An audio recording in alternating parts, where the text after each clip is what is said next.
Hello and welcome back. Sean here, Mountains Garage, on a beautiful mid-70 degree Sunday afternoon on Memorial Day weekend 2022. Low humidity. Today and tomorrow look awesome. Yesterday was pretty steamy and then there was some thunder showers. Friday was particularly steamy. I know this because it's one of the days I decided to truck home another load of stuff. In fact, the last 7 days have been nothing but hauling home more junk in a place I don't know where I'm even putting it at this point or if I'll ever be able to find it. Now, I'm creating the problem. I'm well aware of what I'm doing. I'm not ready to be institutionalized yet. However, here we go. In no particular order. A pair of Holley carburetors. I traded a rear end for them last Sunday. Good deal. Such a good deal that by the end of the week, I traded something else for the rear end, and the rear end still sits out in my tan box. It never left. So that worked out. While I was over there getting the carburetors, a buddy of mine tripped over this box of unassembled car dollies, still in the cardboard box, never put the wheels on them, and put them in my truck and said, get them out of here. I've never used them, never will. I've always wanted a set. The last time I moved the Model A, I used my wooden furniture dollies that I put under transmissions. These are definitely stouter than those, so you can move a real car on these, I would imagine. I'll give it a try. People do it all the time. I will enjoy them. Speaking of enjoying them, this was already here. It just happens to be sitting here, so I'm going to talk about it. This wheel bolt pattern gauge. I have a card that I carry in my wallet that you go from like the middle of one stud to the edge of the next one. Yeah, it requires some thought to use. I have another one that's it's more of a mic or whatever, but you have to move it around and measure the bolt pattern this way. This one is for dummies like me. The numbers are on the back, and if you can make it fit over the studs, it goes from 4 1/4, which I've never heard of, but then again, my Dodge has 4-inch, so who knows, to 5 1/2 inch, so. But the popular ones, 4 1/2, 4 3/4, it just is a joy to use. I actually had it in the Suburban when I went to the swap meet in case I ran across some wheels I couldn't live without. You can see an Ibm Axle, and I haven't done the thumbnail, which is a picture you see at the beginning of the video, but I dragged home a 31 Ford two-door. It's T-U-D-O-I. That's how Ford called them. Call it the station wagon of the day. It's a Model A. I'll show it to you. You can probably, gather you already know what it looks like. I have a beautiful Model A Roadster pickup that I've been assembling for 12 years now. I actually haven't worked on it. The body of work I put into it, I bet I haven't put 8 hours into it. Not including the engine. But that fact alone is sad. That needs to become a priority. I say it every time I talk about it. I should be driving it, not sitting here and watching it collect dust in cardboard boxes. It's my cardboard box storage area when the UPS and FedEx and post office come every day. But anyway, in that project, I have another Model A cowl, fenders, the original Model A grill shell for a 31 AA pickup. And when I bought this project, the Roadster pickup, my vision was a full-fended Roadster pickup. However, I didn't know any better. Oftentimes, I make decisions, and then I learn all about my decision after I bought it, and I dragged it home. When I was ordering this Model A Roadster pickup on the phone from a pretty shady guy who really didn't deliver a lot of these bodies, I feel lucky I actually got mine. You're checking off boxes. Do you want it channeled? Well, I like things that sit low, right? So I said, yes, I want it channeled. Well, that in itself kind of limits your ability to put running boards and fenders on it. It can be done, but it makes it strange. A Model A should bolt together. I mean, Henry Ford did it in 10 minutes.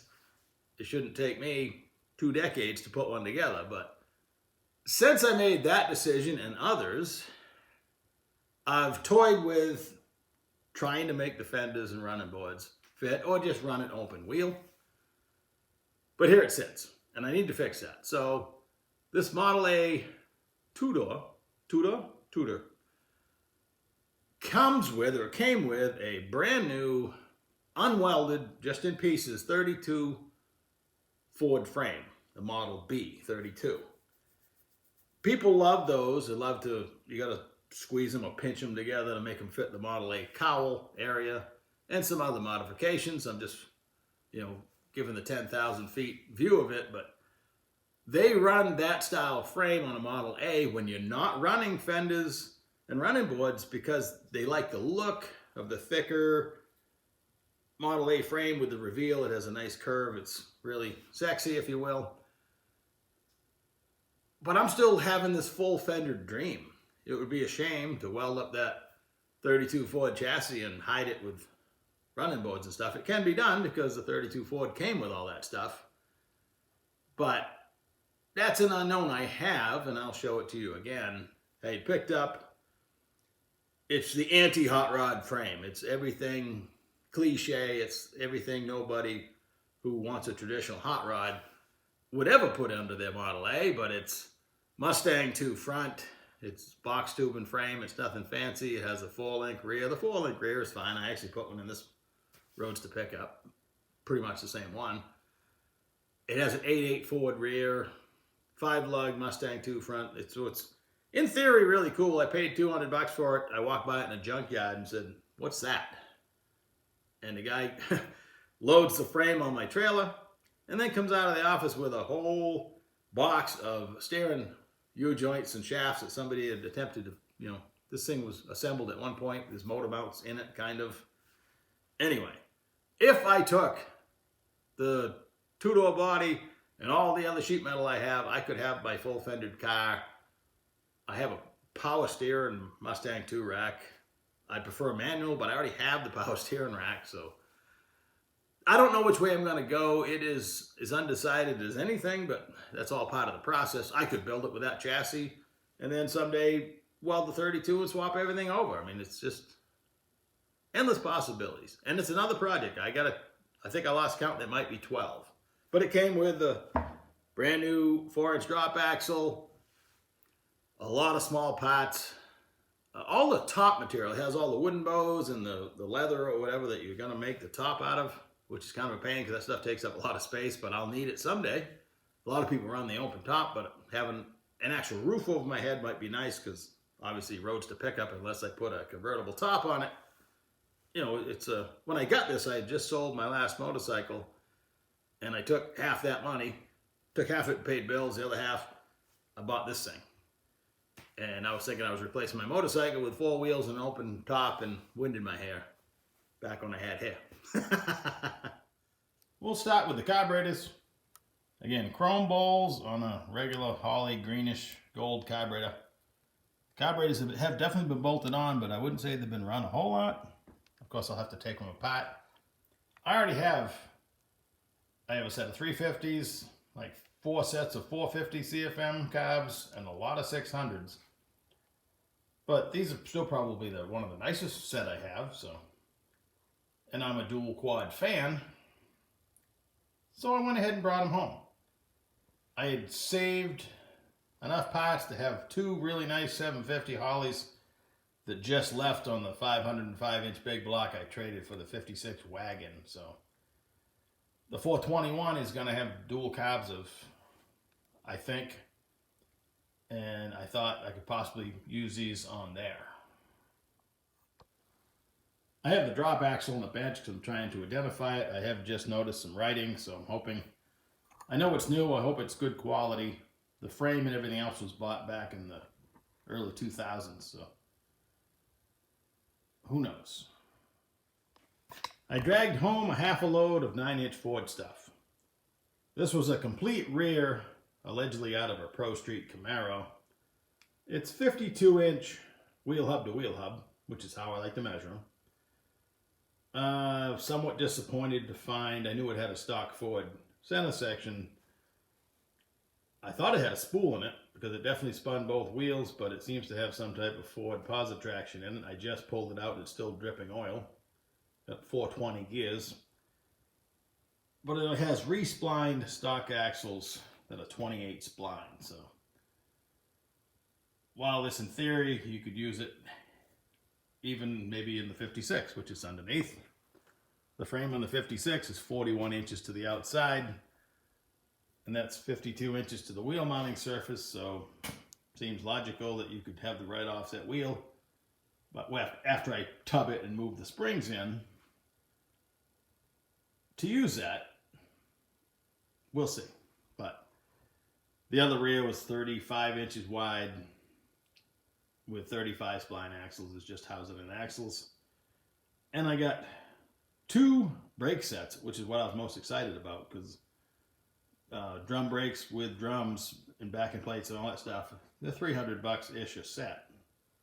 So that's, in theory, $600 worth of brakes. If you rub your eyes real well, you'll see my Model A Roadster pickup in this pile of junk.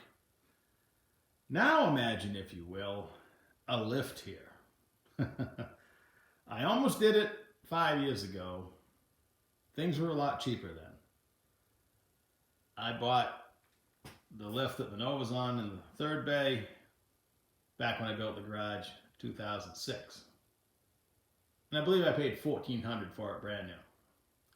It wasn't a brand name. This forward lift I actually bought from Napa in 2017 for $2,200. This same lift now is about $4,500.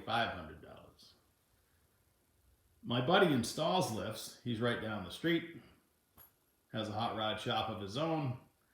And in conversation, I have mentioned if he ever come across a nice used lift, to let me know. Well, he had a car he wanted to buy, and he had a lift for sale last Sunday night. It was really hot last Sunday, and it had to be almost 7 o'clock at night when he called and said, "Bring your trailer." So I did. I'm not super thrilled about having a used lift because it requires cleaning and painting maybe, and I'm going to repack the cylinders while it's in this position. But the price, I could not argue with. So here it is, and now it's going to happen. And then the 31 Model A two-door. I got to learn how to say that and research it. Now, if you take a good look at it, the doors obviously, if they came on this, they're not at the same level because everything else is painted shiny brown. Who would paint a vehicle brown like this? But I'll poke the camera underneath if you can see anything. It is really, really nice. I shot some video unloading it, and some of the stuff it came with I'll include. But I'm not going to completely untap it. But I'm thinking of, I've already started digging the other ugly Model A chassis out. That's why I had the wheel bolt pattern gauge in my hand, because I was seeing if I had wheels, I could put some wheels and tires that actually hold air and can roll. And just kind of trying it on. I see a lot of Hornets too, so I have to keep my eyes peeled. I did shoot a little bit of video when I rolled in with the Model A Friday morning. And I'll throw that in at the end after I say goodbye, which I guess I'm doing now, but not quite. I got my second Mileage On timing cover, and I've been working on the 377 and the 421. So I got the camshaft end play, and I'll go over this when I cover it in the video. Long story short, I got the cover all fitted on the engine. Thought I'd try on the short water pump. You can't put any water pump on this. They didn't machine this side correctly. It misses by half a hole. This is too fat. They nailed everything else. You can't put any water pump on this. Total failure. I can fix it. There's obviously too much aluminum there, but how can that be? How can nobody have ever tried one of these on? How did we get here? I'll show you in the video, but scratch everything I said. There's no such thing as a bolt-on part, and that proves it. I mean, we're not talking a little bit of interference here. We're talking half a hole on the bottom hole. this way, there's no way to put a pump on it of any sort. Anyway, so that's upcoming. I've rambled enough today. Hope you're having a wonderful and thoughtful Memorial Day weekend and what it means. And I'll talk to you in a couple days.